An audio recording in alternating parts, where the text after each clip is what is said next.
There's a new update for Backpack Battles. I'm gonna quickly go over it, tell you what's new, tell you how things changed and what that probably means for the game. For some reason the quality looks a little bit worse, I'm sorry about that, but there's a new recipe, shovel. Shovel is a new weapon that you can make by combining both broom and pan.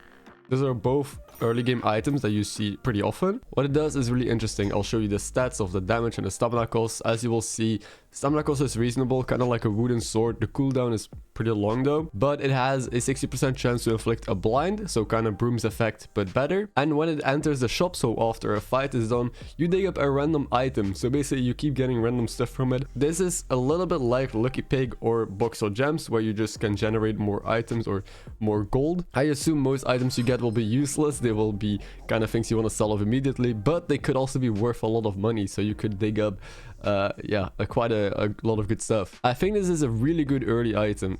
Just having all of that money, and also the weapon itself isn't terrible. You can kind of play with it for a bit. The main issue that I see with this is having to play with broom and pan early. Like, pan needs a lot of food items, it doesn't really fit with broom. They also both use a lot of stamina, so the turn that you combine, your positioning will be awkward and you will be using a lot of stamina, probably losing the round. So there's a lot that you need to get going for yourself in order to pull this off, but if you pull this off, I think it's a decent weapon. Early on though, you probably want to sell this at some point. You don't want to keep this on the board because it eats up too much stamina and doesn't deal any damage, so this is not for your end game boards. And maybe if you play a fatigue build, right? If you don't need weapons, if you play a board that just goes high armor, the extra money might be nice. So now for the balance. They reworked Wooden Buckler, Spike Shield and Shield of Valor to now prevent damage instead of generating block, slightly increased amount to compensate. So you no longer gain a bunch of armor, you basically reduce damage that is incoming. What this means is mainly like the armor synergies being gone, for example with the potions, or being able to stack up armor more and more than you actually take damage. Now you will just take no or less damage on impact. Which I'll have to see how this plays out. I'm not 100% sure. They increase the amount that it compensates for, so in theory it could also be stronger. Yeah, it's a very interesting change. The Sapphire now works on hit instead of on attack when put on a weapon. This is just slightly different wording, and now it needs to hit, so it cannot just attack and miss, for example. I think that's the change. Fancy Fencing Rapier. This weapon didn't see a lot of play. It's a weapon that uses luck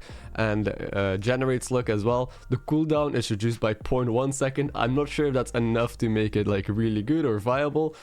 I think it's still a decent weapon. Maybe it sees some play now, but don't get too baited. Mr. Struggles, the voodoo doll, or is it a voodoo doll? The doll from Reaper, which basically allows fatigue build, got nerfed really hard from 150 speed boost in fatigue only to 100. So once you enter fatigue now, the crystals go, well, twice as fast, but this might be significant enough to make fatigue builds way worse. Not 100% sure, but keep that in mind, that once you enter fatigue, you don't just insta-win anymore. Goobert now heals 1 less. Goobert has seen a lot of play this last week, especially carrot Goobert. But yeah, it's just been a super strong early pickup. You can take it into endgame builds. There's so much you can do with it, so nerfing the healing makes sense. I think this is still pretty strong though, healing 11, so won't be too big of an impact. Light Goobert, that's the lightsaber Goobert. The healing is increased of it because lightsaber Goobert didn't see a lot of play. It's very often better to just play a normal Goobert and a lightsaber while combining it. Didn't happen too often, so increasing the healing of it makes sense. It also still inflicts blind, so keep that in mind. Poison Goobert, this is probably the least played Goobert, I would imagine. The poison went from 3 to 4, so maybe we can experiment with some poison Goobert builds this time around. That sounds like fun, because this is a 25% increase, which is actually very significant. Then there is Falcon Blade. This has been the strongest weapon all week. Even before that, it's just absolutely insane. The main reason why it's insane is it double triggers on impact, making it insane for carrot Goobert in this case, but any Goobert triggers, like Falcon Blade is the best trigger for any Goobert.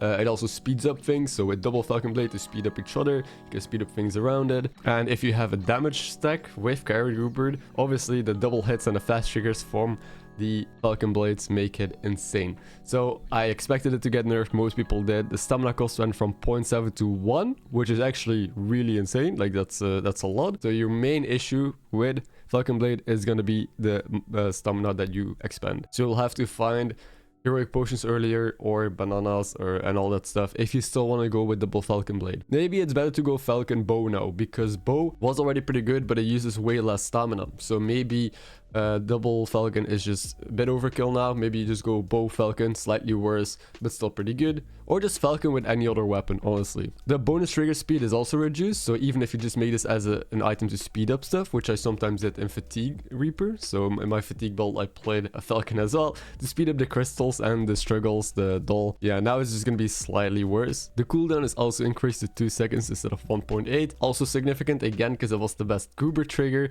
Now it goes a little bit slower as well. So I'm not sure if the full carrot group build will still be as strong as it is. I mean, it definitely won't be as strong as it is. I think it's still playable though. You will just have to make some changes and just high roll a little bit more. Excalibur, this saw like no play or very little play in high ranks at least. This is the pan basically with the heroic potion because it doesn't skill well late game, but now the stamina cost is reduced, which is a big deal because now you could play a second weapon with it. Maybe you play Excalibur or double Excalibur and you just play a bunch of bananas around it as well to still have enough stamina for both of them to trigger. I'm not sure how I feel about that, but hey, at least less stamina means that you can do more with it. Blood Harvester, this was kind of the meme weapon that not that many people play. It's for a vampiric or lifesteal build. Not very popular, also not insanely good, but very fun. So the stamina, this is probably the biggest change of all.